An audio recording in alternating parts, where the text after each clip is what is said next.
सकाळी गरमागरम चहा पिऊन घेतला आणि लागले बाकीच्या कामांसाठी. ॲज युजल अवधूतनं सगळ्या हॉलमध्ये पसारा करून ठेवलेला, तोच मला आवरायचा होता.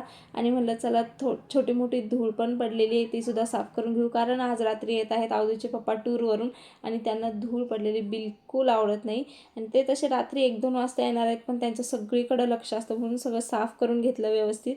आणि आईने इथं अवधूतला मस्तपैकी आंघोळ घालून दिलेली आणि त्याला मी मॉइश्चरायझर लावत होते. आणि त्याला मॉइश्चरायझर लावताना इतका गुदगुल्या होतात ना, तो व्यवस्थित लावूनच घेत नाही. आणि त्याला दिवसातून एकदा हे असं बेडच्या साईडला जे असतं ना, असं त्याच्यावरती चालायचंच असतं. त्याला काय मजा येते ह्यामध्ये काय माहिती. आम्ही दोघं बाहेर आलो तर तो मला दाखवत होता, मम्मा बघ दादा पतंग, दादा पतंग. आणि आम्हीसुद्धा लहानपणी पतंग उडवायचो, इतकी भारी मजा यायची ना, खरंच खूप मजा यायची. आता माझे सुरू झालेले आहेत पौष महिन्यातले मंगळवार.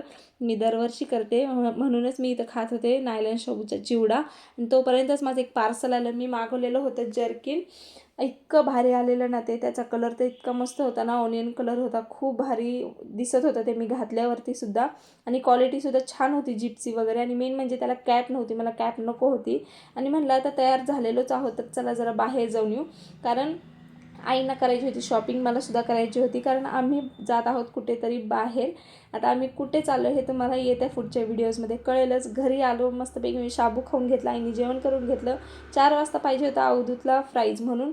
म्हणलं चला आता त्याला फ्राईज करून देऊ आणि त्याचा शेवटसुद्धा करू, म्हणजे बाहेर गेल्यावरती फ्रीज चालू ठेवण्याचा ताण नाही राहणार.